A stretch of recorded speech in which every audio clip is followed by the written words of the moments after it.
Hello, I'm to Radar. Look at that. I'm not talking about that cityscape, I'm talking about that wonderful marine environment that exists behind it. That marine environment that encircles this beautiful country in which we live. And far be it from me to say that I don't think you can actually understand a marine environment simply by watching it on television, but really, you can't understand a marine environment simply by watching it on television. You need to literally immerse yourself in it. And where better place to do that than the Ocean Education Centre? Look at that. It's our world from space. Seas cover more than 70% of it, so really we should probably call our planet Ocean, not Earth. All life originated from the ocean. In fact, hundreds of millions of years later, our blood is still salty. And the ocean is still vital to us. For food, transport, mineral resources, inspiration, and the very air we breathe. Sea plants produce over 70% of the planet's oxygen. And because it regulates our planet's environment, we depend on the ocean's health for our very survival. In New Zealand, over 90% of us live within 10 kilometres of the seashore. We have the 5th largest exclusive economic zone in the world, an area 15 times greater than our landmass. So, on the world stage, we're an ocean superpower. The benefits from this huge ocean area and its resources are immense. But along with them comes the great responsibility to care for Te Moana, our ocean, and to use it wisely. Our seas are also recognised as a world hotspot of biodiversity. Huge numbers of marine plants and animals are found nowhere else, and Cook Strait is a hotspot within a hotspot. 50 of New Zealand's 64 marine habitats are found right here. There's even an undersea trench over 3 kilometres deep. To explore the waters of the strait is to explore New Zealand's ocean world. Cook Strait is on the doorstep of our capital, where many marine organisations are based and marine policies are made. And Wellington's south coast has always been home to a vibrant community of individuals and groups intimately involved with the sea. If you wanted to create a place to inspire and teach people about our ocean and our special relationship with it, Wellington's south coast is the perfect site. Hi, I'm Victor Androlini. And I'm Judy Hutt. For the past 16 years, we've had a vision of creating just such a place. In fact, since 1996, we've had a small version of it running very successfully at our Island Bay Marine Education Centre. Over the years, we've found that New Zealanders of all ages have a hunger to learn as much as possible about the ocean. And when they find out, the more willing they are to take care of it. Since opening, we've had over 300,000 visitors to our small centre in Island Bay.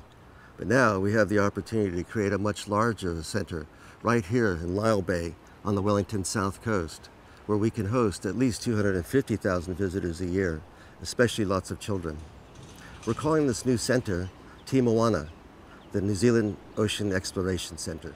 Your visit to Te Moana will be a journey from the shore, going out past the shallows towards deep offshore reefs, and then down into the black abyss of Cook Strait, and back again.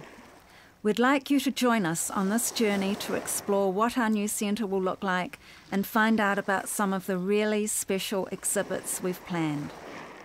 Your journey starts outside the centre, on land, because the health of our streams affects the quality of coastal waters. Coastal Streams is an outdoor exhibit alongside the cafe, which highlights some of our most interesting freshwater species, eels and whitebait. The next stage of your journey is marshlands, the rich environment where the sea and freshwater mix. Next to the Rock Pool Cafe is a place where everyone can get together, find out where they are, meet their friends and family, and even have a picnic. Outside, there'll also be an exciting wave crash exhibit that'll be home to animals and plants that can live where the full power of the sea meets the land. All of these outdoor exhibits and open spaces will be freely accessible to everyone from the cafe area. We'll also offer guided walking, cycling, snorkeling, kayaking, and diving programs to encourage people to explore and enjoy the South Coast. Inside the centre, your journey to the deep starts with the rocky shore.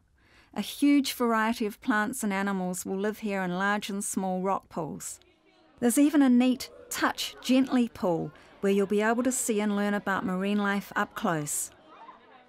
Your next stop is the Soft Bottoms Gallery, a display about life in and on soft sediments.